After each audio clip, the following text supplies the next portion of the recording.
been a beautiful day. Did you feel it as you drove here and when you parked 2 or 3 blocks away?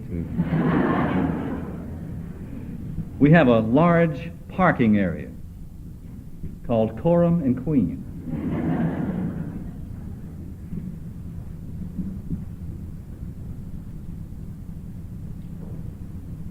The weather out there has been beautiful. But did you know that for every outer condition or state, there is an inner corresponding condition or state? Did you know that? That everything that exists in the manifested world also exists within you. So let me ask you, how's the weather in there? In there where you are. We know how it is out there. But how is it in you? Has it been a clear day with unlimited visibility? Meaning that you really are standing tall inside yourself and you can see where you're going, where you've been? Has it been a sunshiny day with just a few clouds on the horizon? Meaning a few problems, but I can handle them.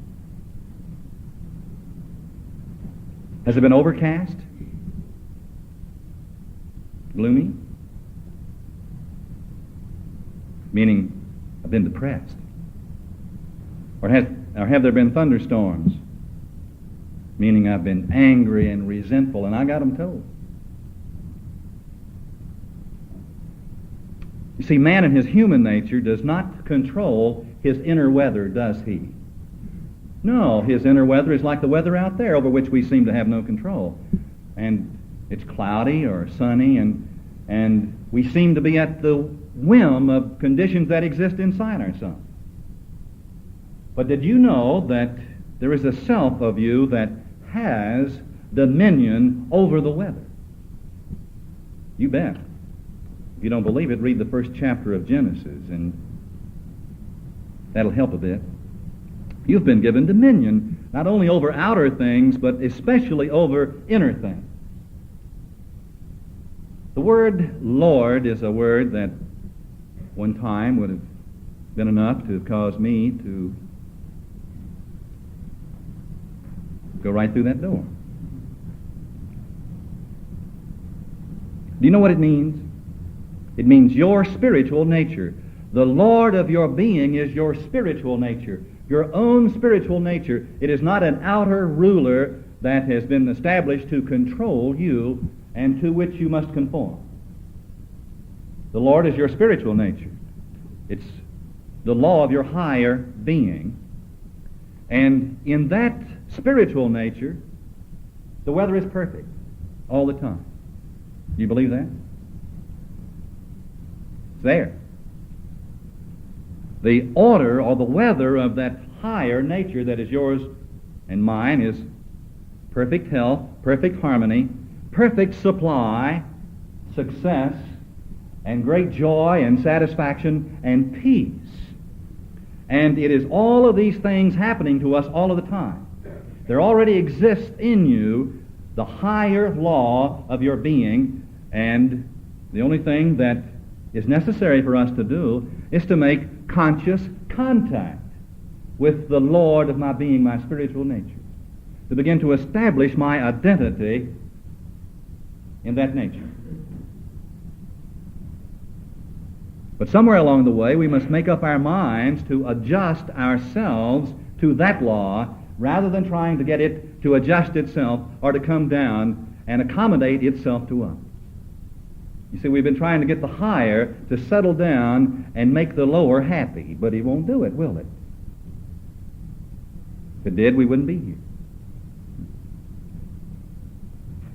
Now, for several weeks, we've been in the process of taking ourselves apart with honesty. We've been practicing a system of thought that requires vigorous honesty.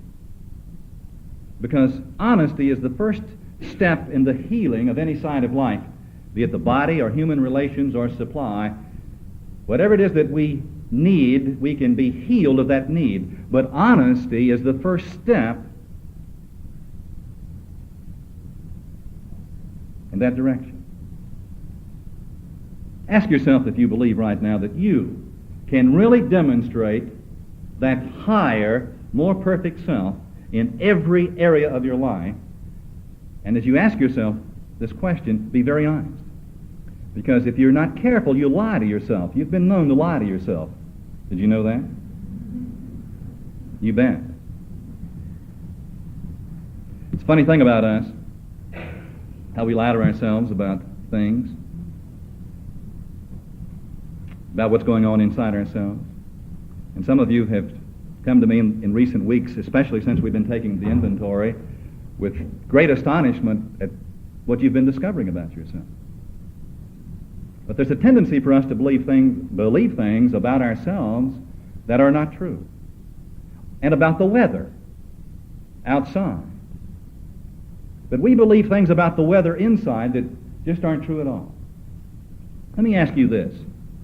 Imagine that it's November, about the 18th of November, and the first snow is falling, and it's Wednesday evening, and you are arriving from our parking lot on Coram and Queen, and I'm standing outside in my swimming trunks, barefooted, looking up at the sky and saying,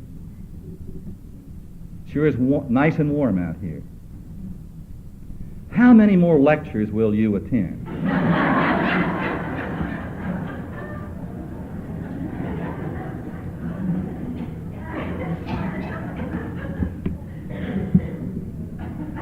We do this all the time. We do this all the time in our lives.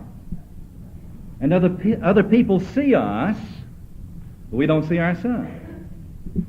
Now, you and I are getting right after ourselves now. We're beginning to pin ourselves down, this little me. This little me that lives in the bad weather and can't control the conditions of his inner weather patterns. Because we've got to catch him at his reactions to the weather. And we've got to catch him when he's lying to himself about himself.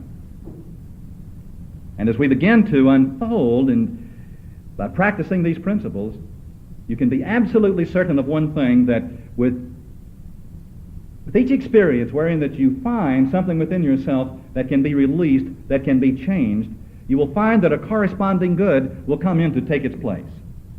You see, your highest good must happen to you, and you can begin to expect it without a shadow of a doubt. I received a letter this week. As a matter of fact, I received several letters. Let me read this one to you in part. This dear lady said, there were some beautiful roses just starting to bloom. If God could create a rose so beautiful, I know He can do the same for me.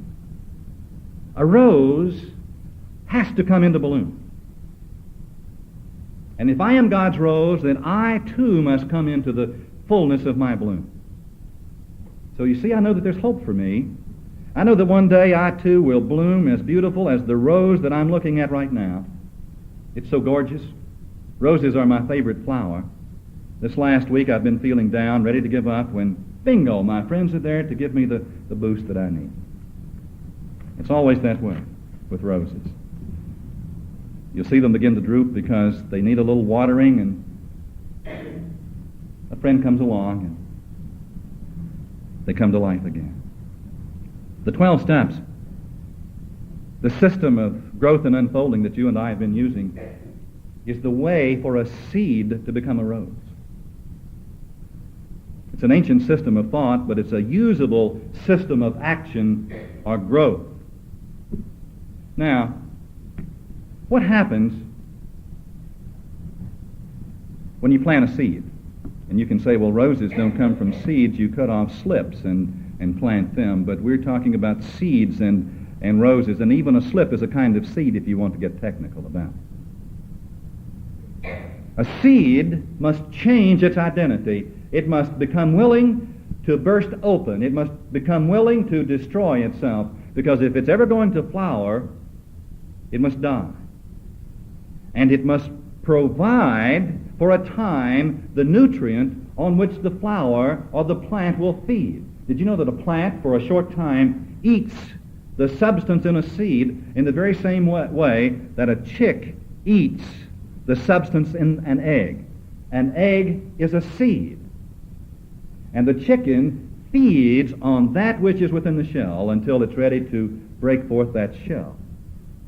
And you and I are fulfilling that same process literally now, because we have realized that we are seeds, and that we've been planted on earth to become something more than a seed, that there is a larger identity in which we can find everything that we have been seeking.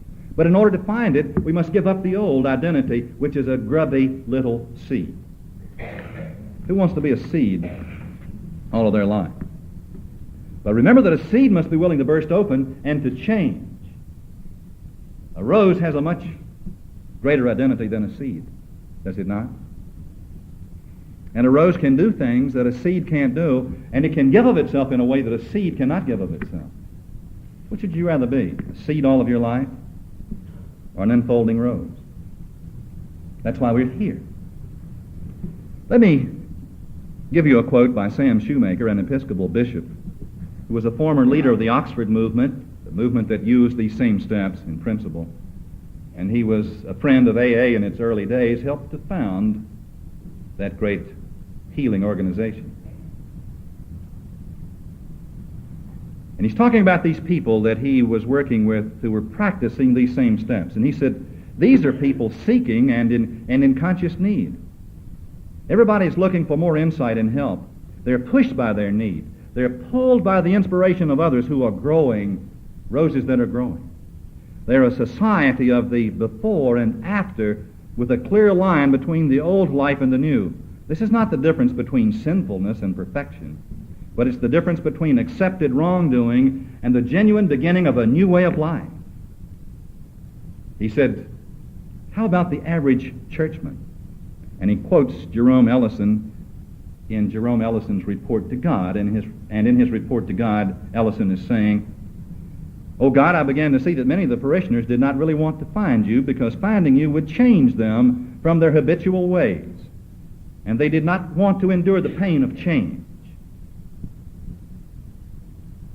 You and I can't endure the pain of change. There's not much that's going to happen to us except pain. That will continue to happen to us. Someone came up to me tonight just before the meeting and said, "I've grown so much in the last few weeks, I can't believe it." That inventory business just goes on, she was saying.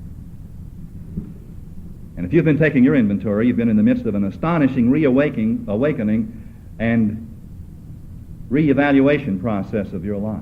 And it will go on and on. Someone handed me this week a tract that comes from another religious denomination. I said, another religious denomination? This is not a religious denomination. It says, let go. If you want to be healthy, morally, mentally, and physically healthy, just let go. Let go of the little annoyances of everyday life, the irritations and the petty vexations that cross your path daily. Don't take them up and nurse them and pet them and brood over them. They're not worthwhile. Let go. Let go of that feeling of hatred that you have for another, the jealousy, the envy, the malice. Let go of all such thoughts. Sweep them out of your mind, and you'll be surprised what a cleaning and rejuvenation effect it will have upon you, both physically and mentally. Let them all go. You house them at deadly risk. But the big troubles, the bitter disappointments, the deep wrongs, and the heartbreaking sorrows, the tragedies of life, what about them? Why, just let them go too. Drop them softly maybe, but surely. Put away all regret and bitterness, and let sorrow be only a softening influence. Yes, let them go too, and make the most of the future. That little hurt you got from your friend, perhaps it wasn't intended, perhaps it was. But never mind. Let it go. Refuse to think about it. Let go and let God. So often we've heard that, and it's a simple instruction and sounds so very good. But if you have had a deep, deep problem, if you've been caught up in your alcoholism, or if you've weighed that many pounds more than you know that you were destined to weigh, and I can speak of this because there was a time when I weighed about 85 pounds more than I do now. And someone said, "Why don't you lose weight?" I couldn't answer that. You see, there has to be a way to do these things. Let go is a good instruction, but how do you let go? And we're practicing the system of how to accomplish these things. You see, the first thing that we did was to admit that we were powerless ourselves and that we could not manage our lives, including letting go. Now, if you can let go, you've got some kind of power that I don't know about. But then the next step is that we came to believe that a power greater than ourselves could restore us to what? Its sanity. And what is its sanity? It's our spiritual condition. My spiritual condition is God's sanity. And the third step was that we made a decision to turn our will and our lives over to the care of God as we understand it. And then we made a searching and fearless moral inventory of ourselves, and we began to see some of these little itty-bitty defects. Itty-bitty?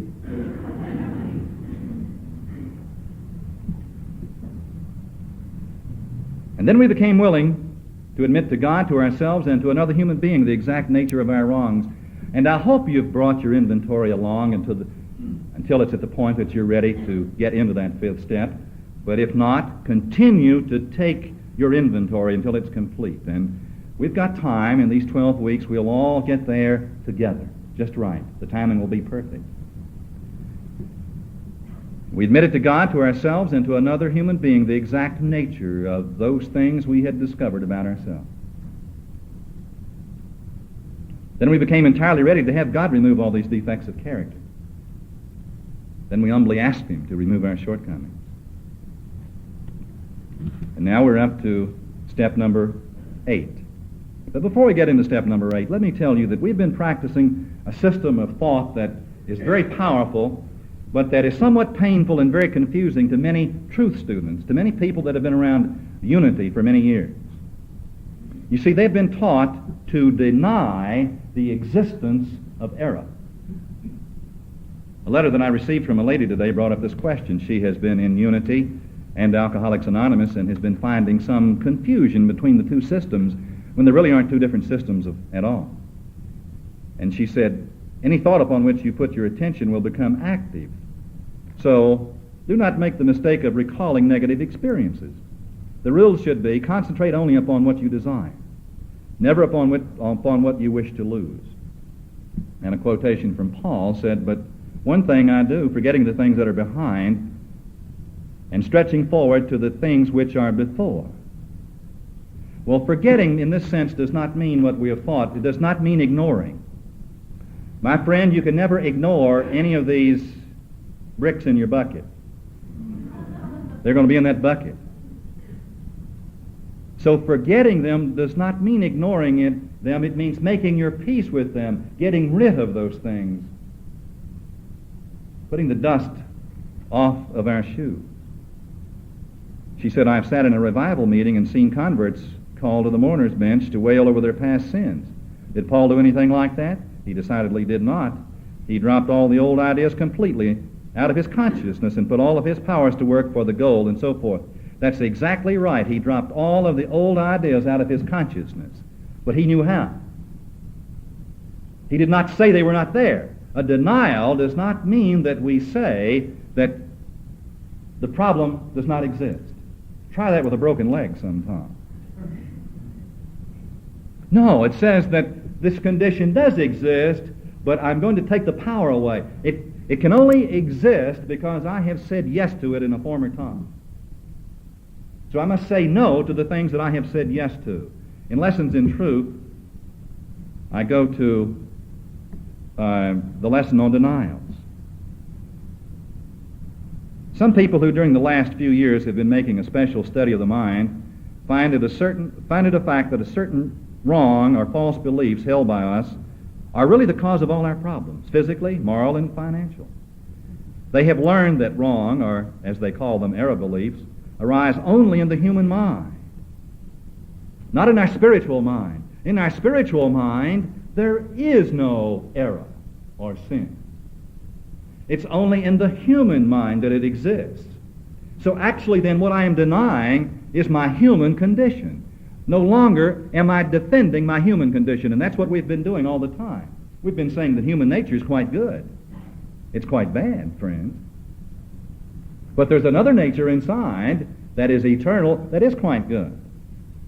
They have learned and actually proved that we can, by a persistent effort of the will, change our beliefs, and by this means alone entirely change our troublesome circumstances and bodily conditions. But suppose that sometime in the past I believed some things that were not true about myself and God and you and Detroit. Especially Detroit. Now, I will have the experience of what I have believed as long as I believe it. If I believe that Detroit is a terrible place, terrible. I'll have a terrible experience in Detroit because everything will prove me right, will it not? You bet. Now, what can I change? What can I deny? Can I deny that I have believed the wrong things about Detroit? No. I must admit the wrong things that I have believed and then change them by saying, no, that is not right, Jack. This is right.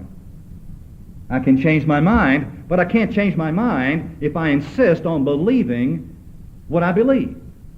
Now, isn't that what we do all the time? We insist on believing what we believe, and we protect it and hope that no one else finds it out. You better believe we do.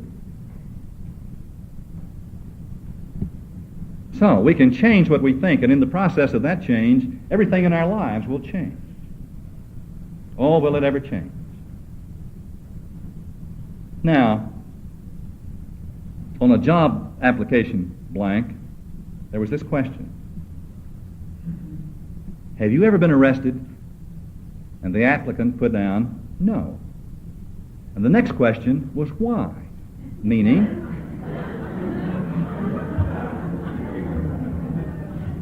if you said, yes, you've been arrested, then why were you arrested? But he said no. And then he answered the next question too. He said, I've never been caught.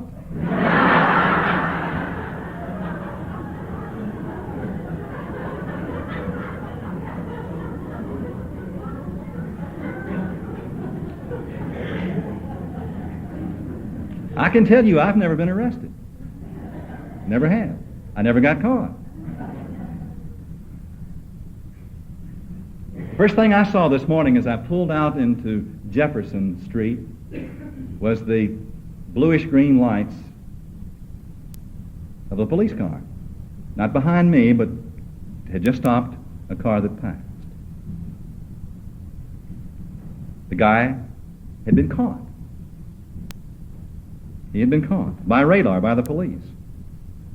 You see, you and I are not caught because we don't catch ourselves. Being caught by a policeman doesn't count. I have had a number of tickets in my past life, and I was caught, and I still didn't believe it was true. And it didn't change me one bit. I just decided that the next time he wasn't going to catch me. So I wasn't caught. It cost me $15 or $20, but I wasn't caught. Now, you know one reason why you and I haven't been caught? Because we've been so busy catching the other fellow that we haven't gotten around to catching ourselves, seeing his defects. There they are, and reacting to those defects. And all the while we've been trying to accommodate our own defects and our own limiting ideas and not get caught in the process. If we don't get caught, it'll be all right, won't it? No, it won't be all right. No, because we have been in the process of discovering what our own problem, thoughts, and responses to life are. And at the same time, we are becoming willing to stop catching the other guy. Now, what I'm saying is exceedingly important because I will not begin to see myself if I keep hanging it, if I keep putting my own parking tickets on the other guy. I'm going to have to begin to let him off the hook. Doesn't mean that I will not see his shortcomings. They'll still be there. But I'm going to have to stop writing tickets for him, meaning reacting to him moment by moment by moment. After class today, an interesting thing came, and I asked this girl's permission to tell you. You won't know who she is anyhow, so it makes no difference. She was quite upset. She had joined OA recently against her will. And I said, what do you mean against your will? And she said, well, my husband said that if you don't lose some weight, it's all over. And so I joined against my will, and I am so angry with him, and I've been resenting him so much, and what can I do about it? She said, I know I need to go, but I don't want to go. And I said, well, you got caught. You got caught, didn't you? And hardly any of us begin to do what we need to do until we get caught. Until, she said, I got caught doing what? And I said, being fat. It's shocking sometimes when you look right at it. It's much easier to say, I'm a little overweight. But that doesn't catch me. That doesn't mean anything. That lets me off the hook. But when I say, I am fat, and I can say that because I was, you see,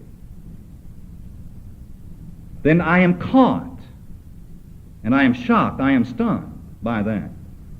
And if I catch myself, I'm going to have to do something about it. And I said to her, go home and thank him. Throw your arms around his neck and say, you were absolutely right. You caught me, and I should have seen this before you did. And do you know that she began to get the hang of it? And she said, that's exactly right, and I'll do it. And her whole attitude changed. She was caught and was grateful for being caught. It's absolutely essential that we get caught, that we get trapped in our insanity, and that we not let the liar in us, this human condition, wiggle its way out and call it something different and blame someone else. If she could have blamed her husband, she could have stayed fat. And you see, we're always trying to give someone else the parking ticket. Does that make any sense to you? Now, we are in this step that says, made a list of all persons we had harmed, and became willing to make amends to them all. Made a list of all of the persons we had harmed? You mean all 3 of them? Won't take very long for me to do that, will it? I can sit down right now and handle that. We'll talk about that in a few minutes and see how long it might take to do that. Just exactly what do we mean when we say that we have harmed other people? Haven't we been nice, law-abiding citizens all of our lives? We've never been arrested. Got a parking ticket one time. What do we mean by this? What kind of harm do people do to one another anyway? How do they harm each other? Let's see if we can't define this word harm in a practical way that maybe we can understand. We might call harm the result of instincts in collision, which cause physical, mental, and emotional or spiritual damage to other people. You mean it's possible that I might have caused physical, mental, emotional, or spiritual damage to other people? Not only possible, but if you have reached the age that you are and have not done it, it is a miracle. If you have arrived at this point and have not harmed somebody else, I cannot believe it. You are invisible if you can do that. We have harmed other people over a long period of time, but we didn't get caught. Not by us. They caught us, but we didn't. An example, if someone's temper is consistently bad, what happens? They arouse anger in others. There's a tendency for their bad disposition to cause, ultimately, the similar reaction all around them in life. If someone lies or cheats, and I'm not talking about the overt lie that which one can get caught, but those little things that are always being said that aren't exactly true, the half-truths, that no one can quite trap you in. then not only do we deprive others of their worldly goods, but of their emotional security and peace of mind. If you've ever lived with a liar, you know that you can not have any emotional security or peace of mind at all. And a liar can be a person who will not look at themselves and examine themselves, and they're always rationalizing and explaining. That's a very damaging state in which to be. And it causes the utmost contempt and ultimately the tendency to get revenge. If you are around someone like that, you want to get even with them. If someone's sex conduct is selfish, that can excite not only jealousy and misery, but a strong desire to retaliate in kind. And selfish can be either extreme in one's sex conduct. A person can be very proper, very selfish, and it can be very damaging to another person in their lives. Now, these are gross examples. Let's think of some of the subtle things. Suppose that in our family lives we happen to be miserly. Pinch those pennies. Go to all three of the supermarkets to buy that soap. Or the opposite extreme, irresponsible. Or callous. Cold. What do I mean by cold? Don't say the words, I love you, I enjoy you. Gosh, that was a marvelous thing you did. I love that meal that you cooked. Or, you're so important in my life. Those things that we feel in our heart. Withholding the emotional declaration of how you feel can be a very damaging thing. Everyone here has experienced it somewhere in our lives. Someone that controlled us by withholding their approval. Have you had that experience? Suppose that we're irritable, critical, impatient. Hurry up. Gosh, I don't have time to do whatever this is. And suppose that there's no humor. A person is humorless. With you, but not with the neighbors when they come over to the party. Oh, they've got a great sense of humor then, but when the neighbors go, it's right back to the same old thing. Is that damaging? You better believe it is. Suppose we lavish attention upon one member of the family and neglect the others. Suppose that someone has a special child, or a wife or a husband obviously gets their joy out of one of the children rather than the spouse. And it becomes a way of life. What happens when we try to dominate the whole family, either by a rule of iron or by a constant outpouring of minute directions on just how our lives should be lived moment by moment? When you were 29 years old, did you ever have someone to tell you how to tie your shoes? And then the next time you tied them, they told you how to tie your shoes? And the next time they told you how to tie your shoes? You soon get to where you won't tie your shoes. Can it be very damaging when someone controls another person this way? Can it be? But the person that's doing it doesn't think it's damaging. They just want to help. But they over-instruct. And finally the time comes when you stand there and wish that they would disappear from the face of the earth.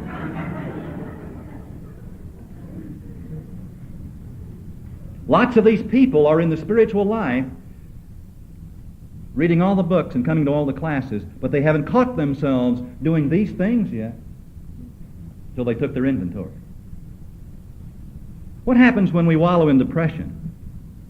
With self-pity just oozing right through every pore. Have you ever had to live or work fairly close to someone who made a way of life of being depressed? Have you had that experience? It is the most devastating of all devastating things. It is so dark. And you try to reach them and lose all of your energy again and again because they don't want to be well. They want to be depressed. They love it, and they want you to come and not pull them out of the mud hole, but just keep pulling until your own feet slip and you slide right in with them. Have you done that to someone? It's devastating. Oh, you bet it is. You see, this is the kind of thing that we do to each other that makes life difficult and often unbearable. And this list of things could be extended indefinitely. You and I know that. Now, having carefully surveyed the whole area of human relations, and having decided exactly what personality traits have injured or disturbed others, then we begin to ransack our memory for the people to whom we have given offense. We're now about to make a list of the persons that we have harmed in these ways and in other ways. There was a time in my life, before I came into the spiritual life, when I had a list of names of people, a very long list of names of people. It would stretch right out that door. I never wrote it down. I didn't have to. I knew them automatically and in the order. But they were people who had harmed me.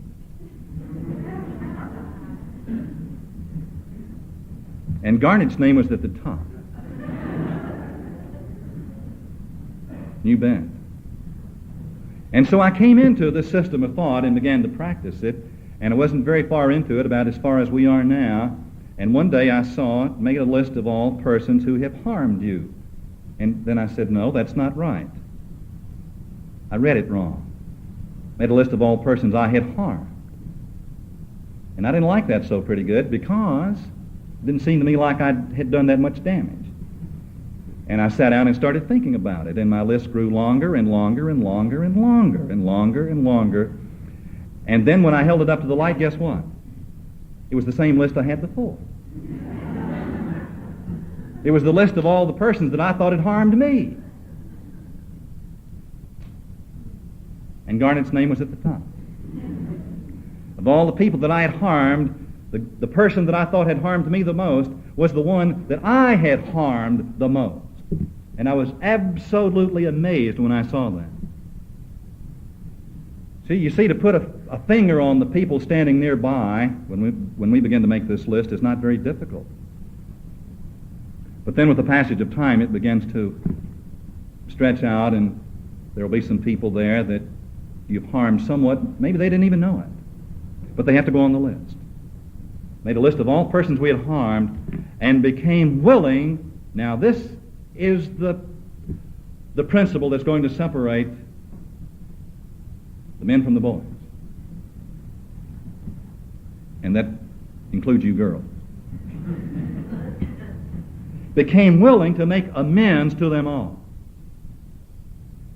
And I thought about it. And I was willing to make amends to almost all of them, except Garnet.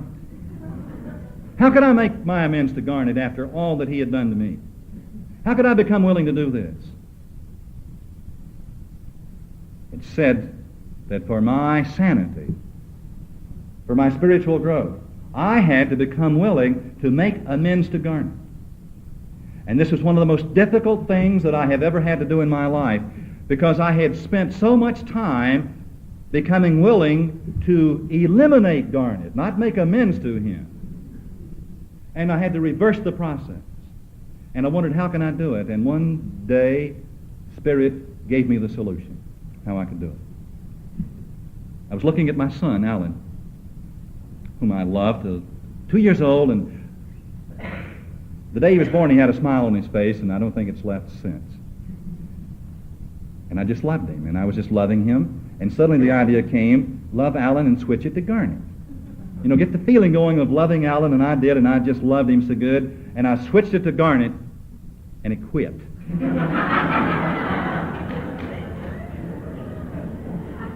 I didn't see how anybody could love Garnet.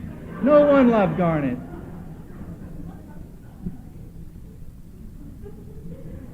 And I tried it again, and he quit. And I tried it, and I tried it, and I tried it. And one day it didn't quit. I didn't like him, but I loved him. And then I started loving him, and then I began to see that Garnet was just like I was. Some of the most amazing bits of understanding that I have ever known began to flow through me when I became willing to love Garnet. Because I had to become willing to love him before I could go and make my amends to him. And I did begin to see him in the same light that I saw myself. And I forgave him. And, you know, on our prayer request form is the quotation from the 11th chapter of Mark. It's the Christ speaking. Listen to me. You can pray for anything, and if you believe you have it, it's yours. But when you are praying, first forgive anyone you're holding a grudge against, so that your Heavenly Father can forgive you.